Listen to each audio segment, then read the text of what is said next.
Em nome do Pai, do Filho e do Espírito Santo. Amém. A graça e a paz da parte de Deus, nosso Pai e nosso Criador, o amor e a ternura e a misericórdia de Jesus Cristo, nosso irmão e Redentor, a luz e a força e a santidade do Espírito Santo Paráclito Consolador estejam convosco. Bendito seja Deus que nos reuniu no amor de Cristo.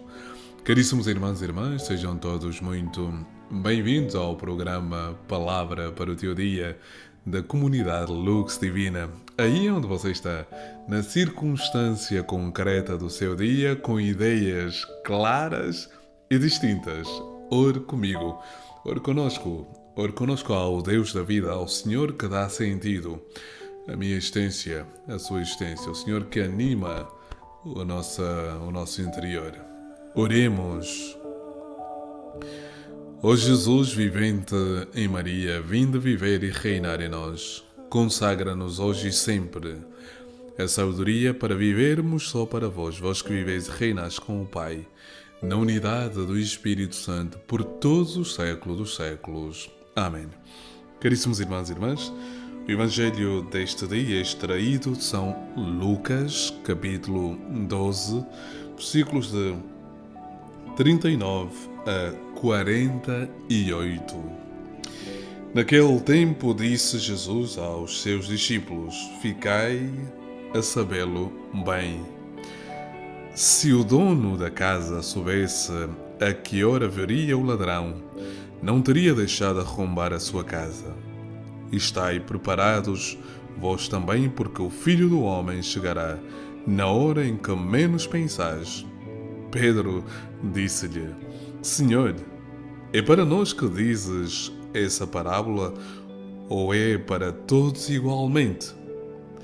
O Senhor respondeu-lhe: Quem será, pois, o administrador fiel e prudente que o Senhor porá à frente do seu pessoal para lhe dar a seu tempo a ração de trigo? Feliz o servo a quem o Senhor, quando vier, encontrar fazendo assim.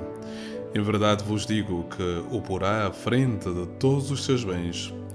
Mas, se aquele administrador disser consigo mesmo: O meu senhor tarda em vir, e começar a espancar servos e servas, a comer, a beber e a embriagar-se, o senhor daquele servo chegará no dia em que menos espera e a uma hora que não sabe. Então pô-lo-á de parte, fazendo-o partilhar da sorte dos infiéis.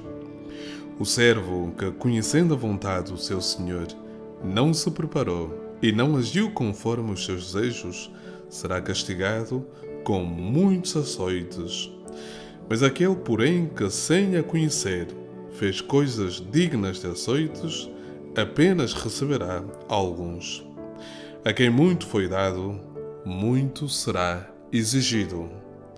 E a quem muito foi confiado, muito se lhe pedirá. Palavra da salvação. Glória a vós, Senhor, por este santo Evangelho. Perdoai-nos, Senhor. Caríssimos irmãos e irmãs, a alegria do Senhor é a nossa força. A palavra do Senhor deste dia, desta quarta-feira da 29ª semana do tempo comum, coloca-nos diante de uma realidade antagónica, ou seja, uma realidade oposta. O que é que eu pretendo dizer? E passo a explicar. Ou seja, Jesus coloca dois exemplos que se contrapõem entre si. O primeiro é daquele que não conhece, ou seja, que conhecendo a vontade de Deus, Jesus conta através da parábola, e permitam que diga que uma parábola é uma construção literária, é a construção de uma história para ilustrar, para explicar, para expor uma realidade que vai além da nossa compreensão. E é isso que Jesus muitas vezes faz. Jesus toma uma parábola, ou seja, um exemplo, uma comparação, para que a compreensão daquilo que ele pretende transmitir seja mais eloquente, seja mais evidente, seja mais claro. E hoje Jesus coloca esta parábola do servo que não sabe a hora de chegada do seu Senhor. E aproveita esta parábola então para colocar em oposição duas posturas, duas maneiras de viver. E podíamos dizer que o tema da nossa reflexão deste dia pode claramente ser as duas maneiras de viver a vida. Ou seja, uma maneira é daquele servo, e a primeira ilustrada pelo Senhor, daquele servo que, conhecendo a vontade do seu Senhor, vive como se não conhecesse a vontade do Senhor. A outra maneira de viver, estar na vida, é aquela que o servo esforça-se por realizar a vontade do Senhor, mas algumas vezes não sabe de algumas coisas e, portanto, também merece castigo, mas merecerá menos do que aquele que conhece e sabe perfeitamente qual é a vontade do Senhor. O que é que o Senhor nos pretende ensinar? Jesus nos quer dizer, em primeiro lugar, e a parábola ilustra exatamente esta realidade, Jesus, ou seja, responde a Pedro, responde aos apóstolos. Respondendo a Pedro, Jesus está a responder aos apóstolos, está a responder aos discípulos de todos os tempos. Ou seja, Jesus nos quer primeiramente plantear, quer fazer perceber que o cristão deve ter uma atitude de prontidão. Ou seja, prontidão é estar consciente de que o Senhor pode vir a qualquer momento. Esta leitura nos deixa de maneira muito clara que existe um momento final. Ou seja, existe o fim da nossa existência, mas também o fim de tudo aquilo que nós conhecemos como criação. Porque tudo passará por uma transformação. Ou seja, e isso o Senhor quer que nós tenhamos bem claro. Ou seja, que a nossa vida terminará. Mas de que maneira é que nós vamos terminar os nossos dias? Conscientes de que o Senhor virá e, portanto, toda a nossa vida vai sendo uma preparação para vivermos o encontro definitivo com o Autor da vida, Jesus Cristo Senhor?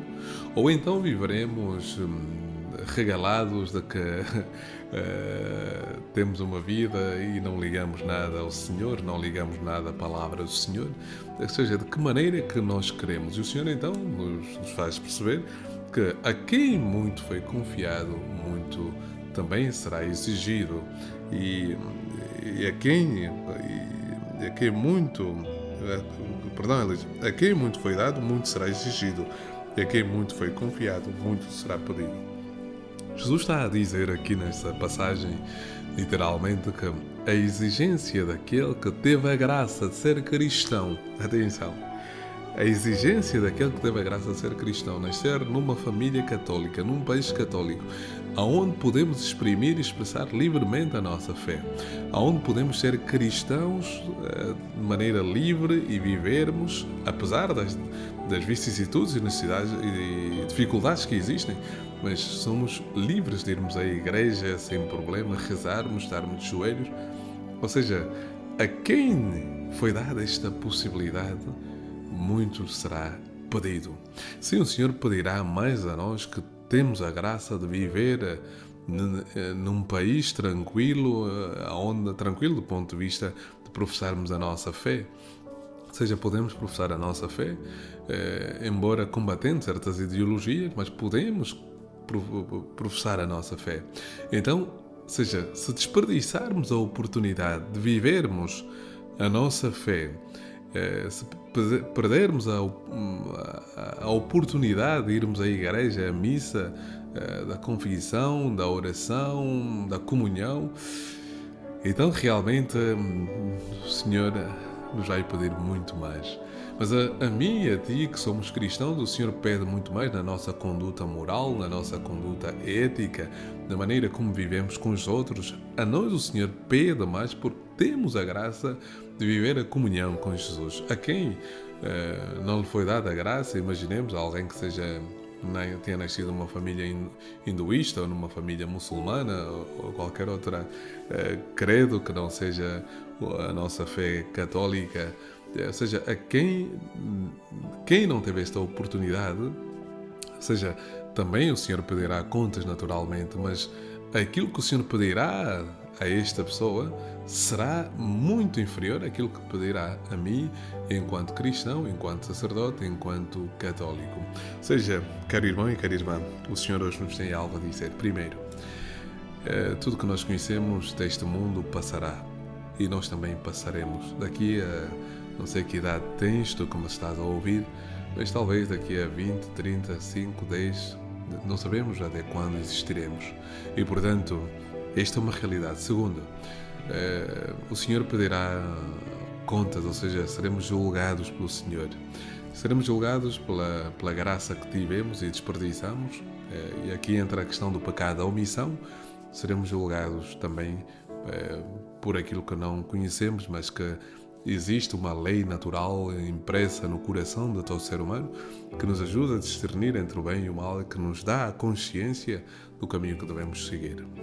Glória ao Pai, ao Filho e ao Espírito Santo, assim como era no princípio, agora e sempre. Amém. O Senhor esteja convosco, Ele está no meio de nós. Por intercessão da bem-aventurada Virgem Maria, Senhora da Assunção, Mãe de Deus e Nossa Mãe, São José, seu castíssimo esposo, e de São Luís Maria de Montfort, abençoe-vos Deus Todo-Poderoso, o Pai, o Filho e o Espírito Santo. Amém. A alegria do Senhor e a nossa força. Amém.